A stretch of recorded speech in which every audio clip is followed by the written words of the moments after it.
அன்பு நண்பர்களே, அனைவருக்கும் அன்னை சமையல் உமாவின் அன்பான வணக்கங்கள். இன்னைக்கு அன்னை சமையலில் பார்க்க போகிறது எல்லாருக்கும் பிடிச்சமான ஒரு ரெசிபி, பால் கொழுக்கட்டை. அங்கே பால் கொழுக்கட்டை எப்படி செய்யறதுன்னு பார்க்கலாம். இப்போ முதல்ல ஒரு கப் அரிசி மாவு சேர்த்துக்கலாங்க. கொஞ்சம் உப்பு. இப்போ இது கூட 2.5 கப் தண்ணி சேர்த்துக்கலாம்.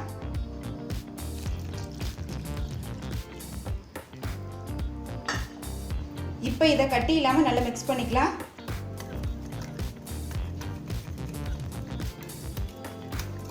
இப்போ இது கூட 1/4 கப் தேங்காய் துருவலை சேர்த்துக்கலாங்க.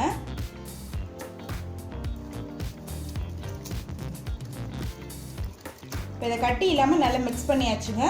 இதை ஒரு கடாய்க்கு மாற்றிக்கலாம்.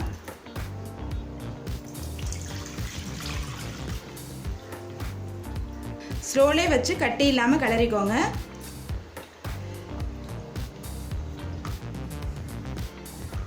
இந்த மெத்தட் படி பண்ணிங்கன்னா பால் கொழுக்கட்டை நல்லா சாஃப்டாக இருக்கும். இப்போ பாருங்கள், கொஞ்சம் கொஞ்சமாக திக்காயிட்டே வருது. இந்த ஸ்டேஜில் கொஞ்சமாக நெய் சேர்த்துக்கலாம். ஒரு 5 நிமிஷம் கழித்து பார்த்தீங்கன்னா இது மாதிரி மாவு வந்திருக்கும். கடாயில் இப்படி ஒட்டாமல் வரணும். அதுதான் கரெக்டான கன்சிஸ்டன்சி. மாவு இப்படி தொட்டு பார்த்தீங்கன்னா கையில் ஒட்டக்கூடாது. அப்போ தான் மாவு வெந்திருக்குன்னு அர்த்தம். இது கொஞ்சம் சூடு ஆறின பிறகு நம்ம உருண்டை பிடிக்க ஆரம்பிச்சிடலாம். கொஞ்சமாக கையில் எண்ணெய் தடவிட்டு சின்ன சின்ன உருண்டையாக ஒட்டிக்கலாங்க. ரொம்ப பெருசாக போடாதீங்க.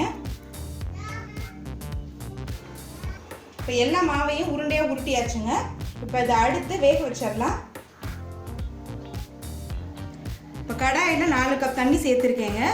இப்போ தண்ணி கொதிக்க ஆரம்பித்தோடனே நம்ம கொழுக்கட்டையை சேர்த்துடலாங்க. கொஞ்சம் கொஞ்சமாக போடுங்க. 1 டீஸ்பூன் அரிசி மாவை தண்ணியில் கரைச்சி இதில் சேர்த்துக்கலாங்க.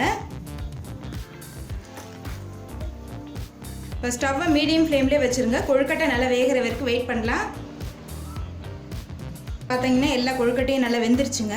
இப்போ 1/2 கப் வெல்லத்தை தண்ணியில் கரைச்சி வடிகட்டி இதில் சேர்த்துக்கலாங்க.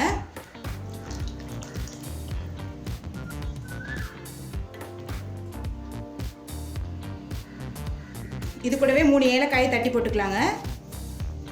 1 டேபிள் ஸ்பூன் தேங்காய் துருவலை சேர்த்துக்கலாம்.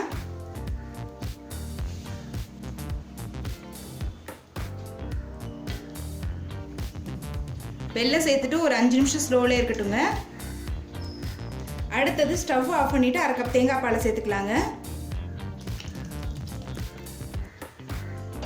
ஸ்டவ் ஆஃப் பண்ணிட்டு தாங்க தேங்காய் பால் சேர்க்கணும். அப்படி இல்லைன்னா தேங்காய் பால் திரிஞ்சு போயிடும்.